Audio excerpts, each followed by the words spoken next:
Bonjour, nous allons raconter l'histoire d'une dame qui dit qu'elle a sombré dans la dépression parce que son mari l'a abandonnée. Voilà, et donc on va raconter l'histoire. Alors, la dame a besoin de conseils, elle a besoin d'encouragement pour pouvoir se relever. Et donc, vous aussi, quand vous allez écouter l'histoire, c'est que vous pouvez écrire les mots, les encouragements, voilà, au bas de la vidéo. Parce qu'elle n'est pas encore sortie de la dépression. Elle essaie de s'en sortir, mais ce n'est pas facile. Donc, vous pourrez écrire, voilà, pour que la personne se relève. Nous, ici, nos histoires sont anonymes. Hein. Donc, si vous avez de belles histoires, vous pouvez même appeler un appel masqué pour les raconter, pour qu'on puisse les utiliser pour édifier tout le monde. Il y a tellement d'histoires qu'on a reçues et qui ont été mises en ligne avec les conseils à l'appui. Aujourd'hui, ça aide beaucoup de personnes.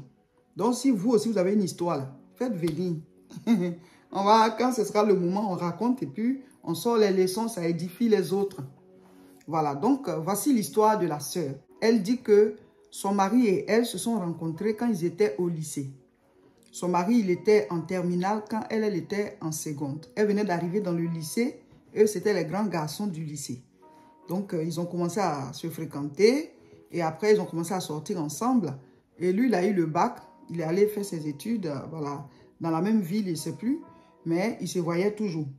Et donc, elle était en première, quand lui il était en première année d'étudiant, il était étudiant, voilà, dans une branche, mais dans sa première année, et elle est tombée enceinte quand elle était en première. Mais malgré cela, elle a quand même terminé l'année et elle est passée en terminale. Donc, elle a accouché, mais c'était vraiment difficile pour elle parce que déjà, pendant la grossesse, elle a vraiment subi ses parents qui n'étaient pas contents d'elle et tout. Elle a même des amis qui l'ont poussée à avorter, mais elle n'a pas accepté. Donc, vraiment, c'était difficile. Son copain aussi, à l'époque, qui est devenu son mari après, voilà, au départ, il l'a abandonné. Après, il est revenu à la charge. Il dit non, c'est parce que ses parents, lui aussi, lui ont mis la pression et tout et tout. Donc, il revient. Ils vont s'entendre pour pouvoir avoir cet enfant-là. C'est une fille, voilà. Pour que c'est plus tard qu'on a su que c'est une fille, mais sinon, c'était une grossesse. Donc, ils vont s'entendre pour pouvoir s'occuper de cette grossesse-là. Et donc, elle a accouché. Et courageuse, elle a fait quand même la terminale. Malgré qu'elle avait l'enfant, sa maman l'aidait à s'occuper de l'enfant. Mais sa maman aussi travaille. Donc, ils ont dû louer une nounou. Donc, ça fait que, on dit, ton argent de poche, c'est qu'on te donnait toi-même là. On va tout diminuer pour s'occuper de ton enfant. Voilà. Donc, du coup, elle, tout ce qu'on pouvait faire pour l'aider, pour évoluer, tout revenait à l'enfant. Puisque ses parents disent qu'on ne peut pas, voilà, dépenser deux fois pendant que c'est toi qui allais faire la bêtise. Le jeune, de son côté, quand la fille est tombée enceinte, il a dit qu'il a très peur de son père et de sa mère, que s'il leur dit qu'il a enceinté une fille, vraiment, ça sera difficile pour lui. Donc, au départ, il a abandonné la fille pendant les 3 premiers mois de la grossesse. Leur relation, là, ça ne marchait plus. Mais après, il a pris son courage à deux, mais il est revenu vers elle, qu'il aime et tout. Ils vont traverser ensemble cette épreuve. Et il a été courageux, il a expliqué à ses parents. Ils ont dit, eux, ils ne prennent pas cette responsabilité. Que c'est lui qui a enceinté la dame, il n'a qu'à s'arranger. Ou que, voilà, ils prennent la grossesse là en main et tout et tout. Eux, ils paient ses études, ils s'occupent de lui. Donc, lui, il a continué ses études. Elle a eu le bac, mais elle dit qu'elle voulait faire de longues études aussi comme lui. Mais ayant l'enfant, et elle continue de sortir avec lui. Hein. Donc, les deux ont décidé de prendre un petit endroit pour vivre ensemble là-bas. Donc, les deux ont décidé de s'installer ensemble. Voilà, vivre ensemble. Et donc, elle a décidé de faire une formation de 3 ans après son bac. Elle n'a plus fait la longue étude qu'elle voulait faire parce qu'elle dit chaque fois laisser, voilà, son enfant comme ça, aller étudier, revenir, et puis ils n'ont pas les moyens financiers qu'il faut aussi. Donc, elle a décidé de faire une formation de 3 ans après son bac. Et elle a travaillé la première. Pendant ce temps, son mari faisait de longues études et je ne sais pas dans quel domaine. Et donc, voilà, elle a pris encore une deuxième grossesse quand elle a fini ses 3 ans. Et donc, ils ont commencé à faire leurs enfants. Elle travaille, il travaille. Mais lui, voilà, maintenant, hein, il est bien payé plus qu'elle. Il est chef de service, il a beaucoup d'avantages et tout. Et ils ont 4 enfants. Voilà, c'est ce qu'elle a dit. Ils ont 4 enfants.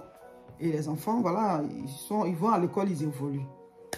L'histoire qui fait que la dépression arrive là, c'est que ce mari-là, Elle dit, il a commencé à la tromper.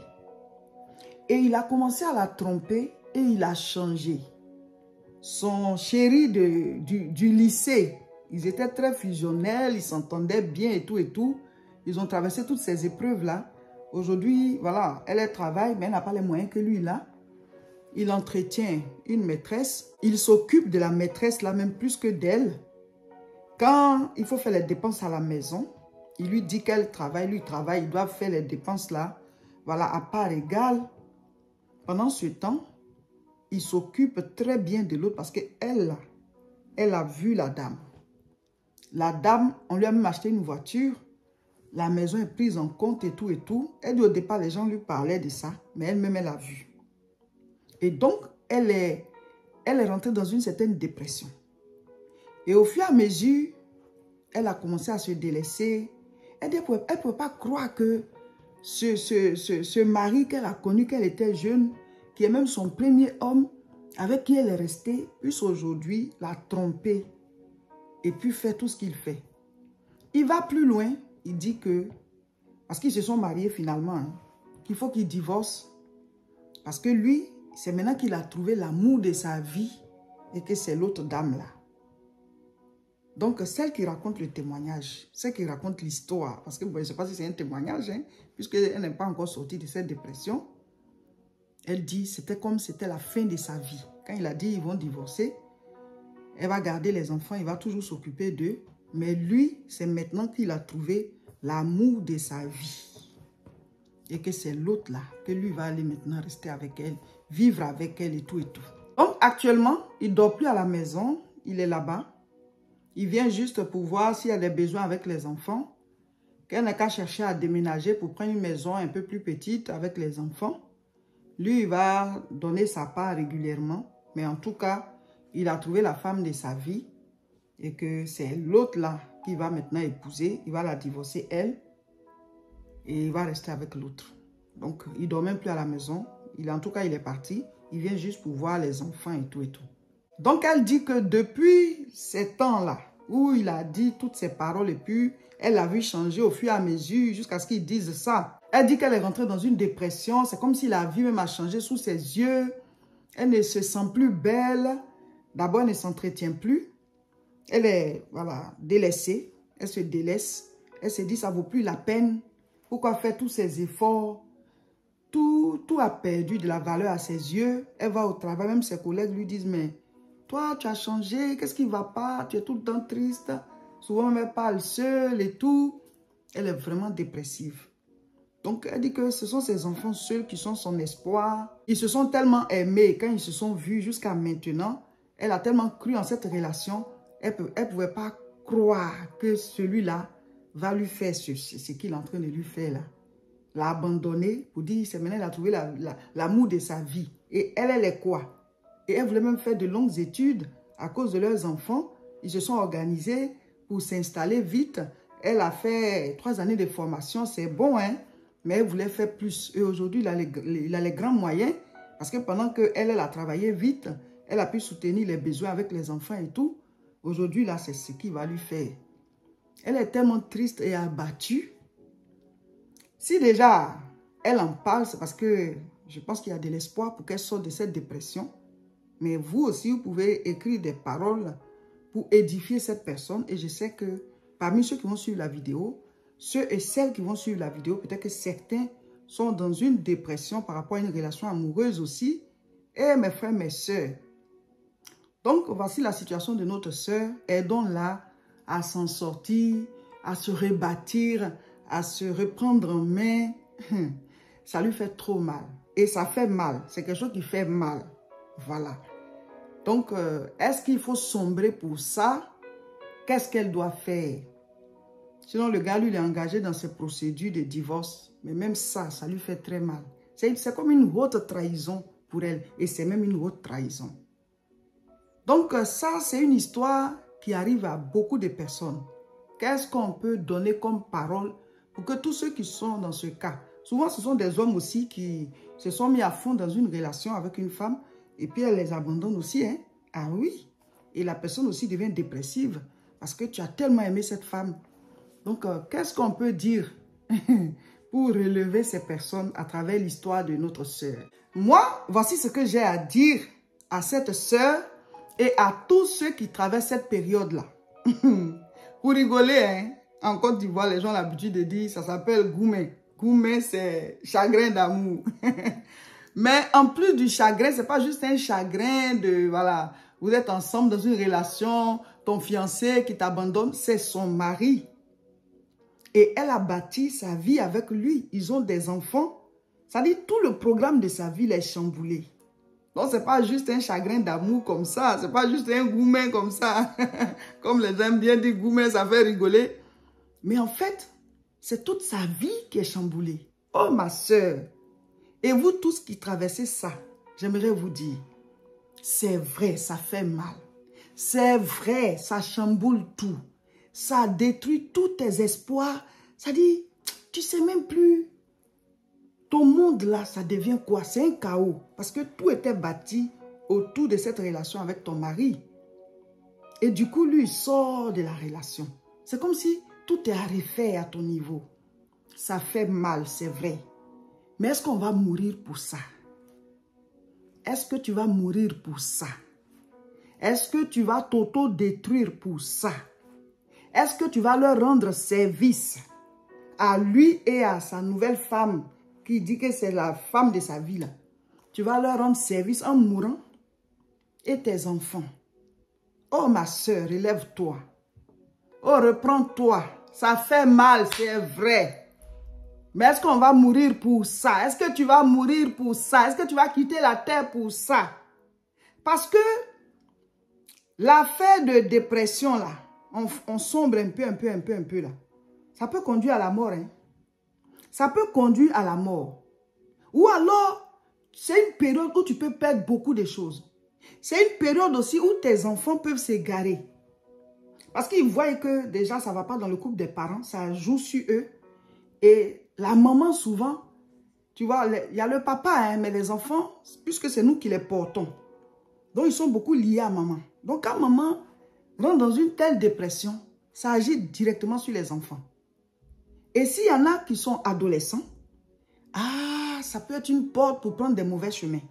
Ça peut être des portes pour que, voilà, tes adolescents, si c'est une fille, si c'est un garçon, ou bien, mais en tout cas, porte ouverte sur la déviation, parce que la personne est troublée. D'abord, la séparation des parents, et il y a l'un des parents même qui est, celle qu'on a abandonnée, ou bien celui qu'on a abandonné, il est dépressif.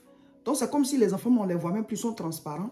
Donc, eux, ils se disent, mon cher, ils vont gérer mal le stress là. Or, ce qui va te rester dans cette relation, ce sont tes enfants. C'est vrai, ça fait mal. Mais ma soeur, reprends-toi. Relève-toi. Relève-toi.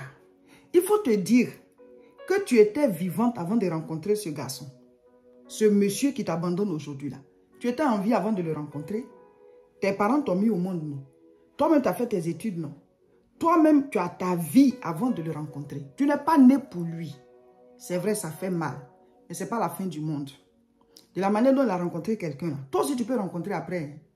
Quand tu vas sortir de ta dépression, puis tu vas te reprendre en main, là. Je ne dis pas forcément que c'est tout de suite. Mais si tu te donnes une nouvelle chance à toi-même de guérir de cette plaie, si tu arrives à tourner la page, la manière dont lui peut venir voir les enfants, puis te parler, puis partir, puis il vit. Il faut que toi aussi tu y arrives. Que vous puissiez vous rencontrer maintenant à cause des enfants. Et puis tu vis au-delà de ça. Ne vis pas dans le but de le narguer pour dire, voilà, ne vis pas pour lui. Reprends-toi pour toi-même. Oh mes frères, mes soeurs, chacun de nous a de la valeur aux yeux de Dieu. Quand tu as mis ton espoir en quelqu'un, tu l'as aimé, tu as cru en lui, tu as eu confiance. Et cette personne-là te laisse aujourd'hui, elle te délaisse. C'est comme si tu n'es plus rien, ça fait mal. Mais tu ne vas pas mourir pour ça, ma soeur. Tu ne dois pas mourir pour ça. Tu ne dois pas te laisser enterrer facilement. Tu ne vas pas le forcer à t'aimer. Mais il faut t'aimer toi-même. Il faut te reprendre en main. Dieu t'aime. Dieu t'aime. À tous ceux qui sont touchés par rapport à une relation amoureuse, à tous ceux qui vivent un chagrin, à tous ceux qu'on a laissé tomber, à tous ceux qu'on a abandonnés, tu t'es investi Tu t'es investi dans cette relation amoureuse. Tu t'es donné, tu as fait ce que tu pouvais faire pour que ça marche. Mais quand la personne va commencer à te laisser là, quand la personne va commencer à te laisser tomber là, quand la personne va commencer à découvrir une autre personne et dire que toi, tu n'étais pas la bonne personne pour moi, le mariage se détruit, les fiançailles s'arrêtent. En tout cas, tout ce que vous aviez bâti ensemble, il va falloir séparer tout. Ça fait mal. Mais vous n'allez pas mourir pour ça. Ne te laisse pas mourir pour ça. Ne laisse pas les gens t'enterrer pour un chagrin d'amour. Ça fait mal, oui, ça fait mal. Ça, on est d'accord là-dessus. Mais la suite, c'est quoi? C'est que tu dois guérir. Tu dois te relever. Donc, ma soeur, et tous ceux qui sont dans le même cas, tu ne dois pas mourir pour ça. Tu ne vas pas mourir pour ça. Ne te laisse pas couler. Ne sombre pas. Ne vous laissez pas aller. Ce sont les coups durs de la vie. Ce n'est pas quelque chose que tu as voulu. C'est arrivé. Mais ma soeur, lève les yeux. Il y a de l'espoir. Dieu est là. Dieu est là. Cherche-le dans la prière. Vous tous qui êtes dans la même situation. Dieu, il est là pour nous tous. Il vient pour réparer des choses dans nos vies. Tu te sens détruite, lui peut te rebâtir. L'Éternel Dieu, c'est le meilleur ami. Il est l'époux des veuves, le père des orphelins. Ton mari n'est pas décédé, hein, mais il est parti. Dieu peut être ton époux. Dieu peut jouer ce rôle-là. Et Dieu va te donner quelqu'un.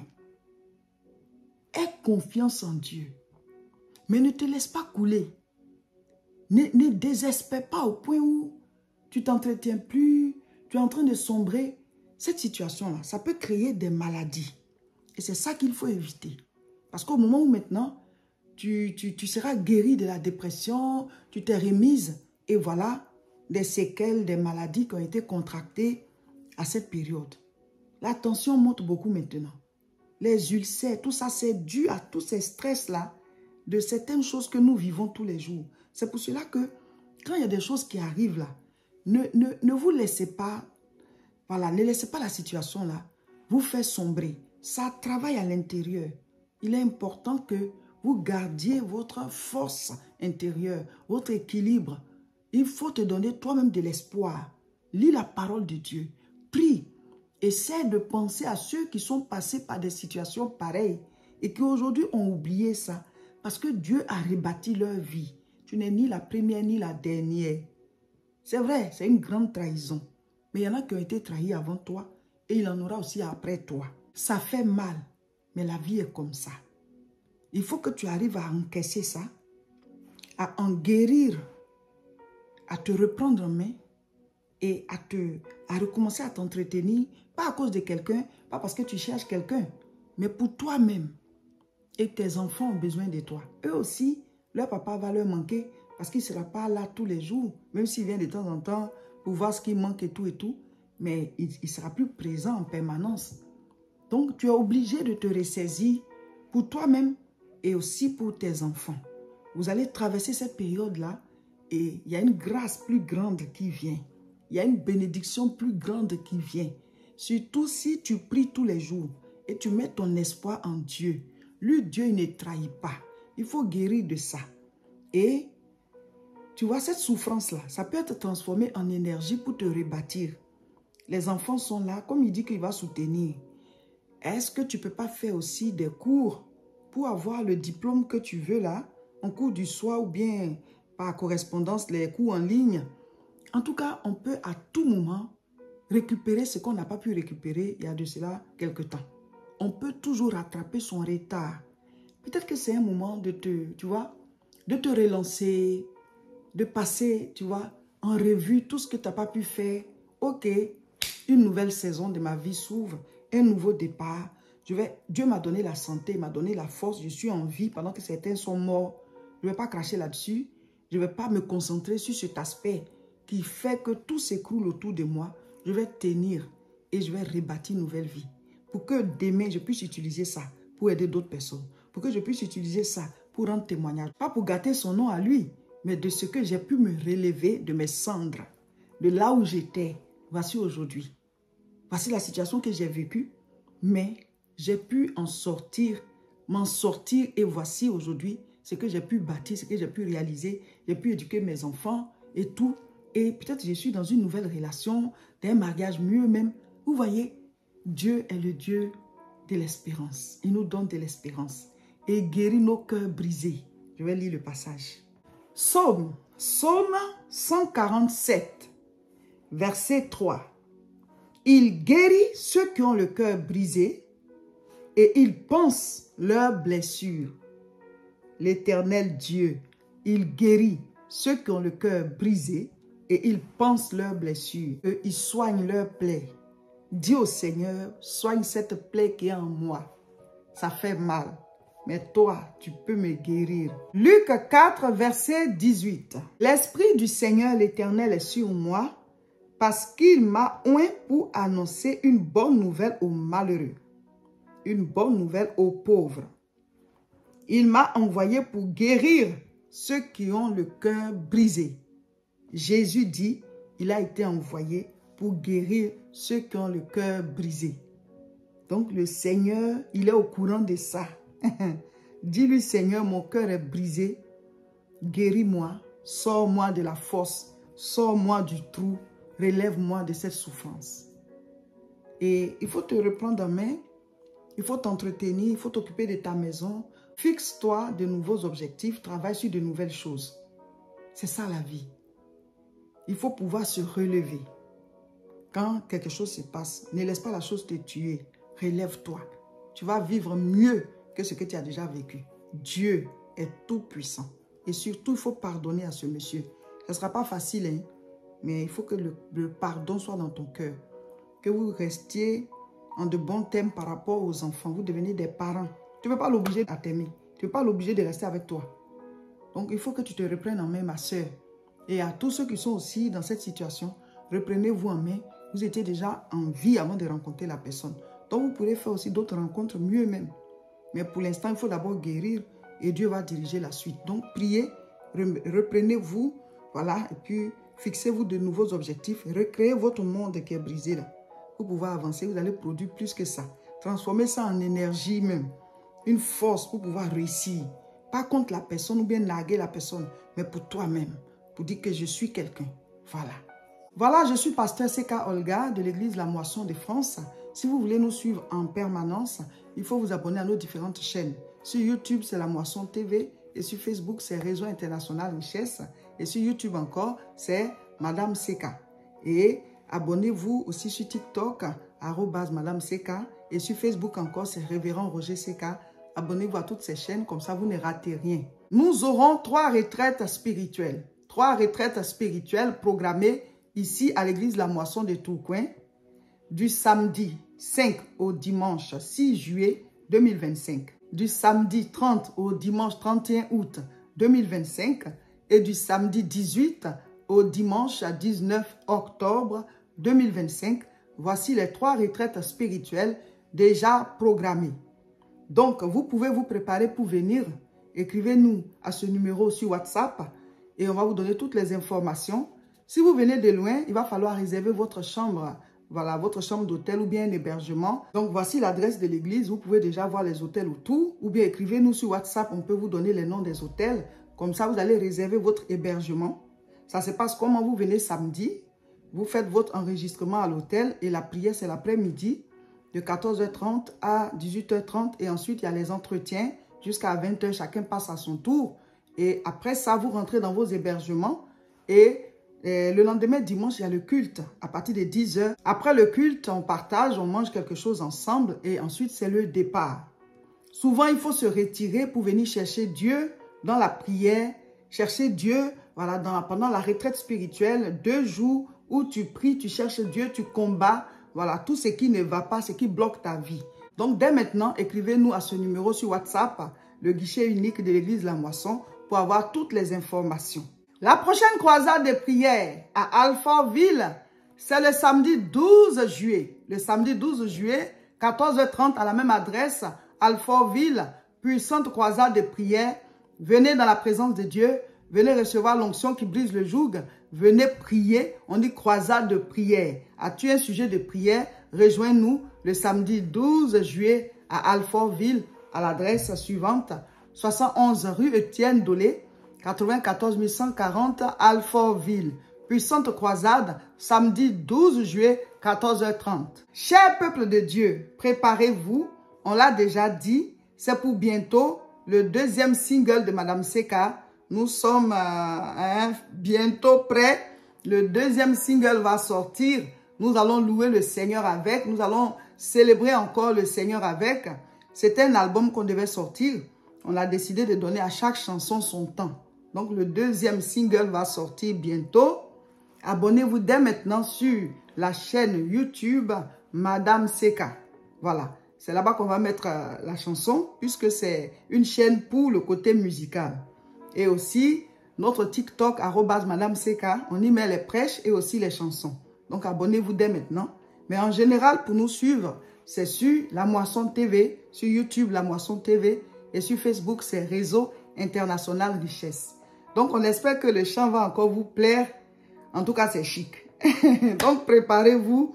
On va encore faire nos challenges. On va louer le Seigneur avec. C'est intéressant. Donc, dans quelques temps, le single va sortir. Le deuxième single. Single numéro 2. On vous donnera le titre quand ça va sortir. On va vous donner le titre quand ça va sortir. Voilà.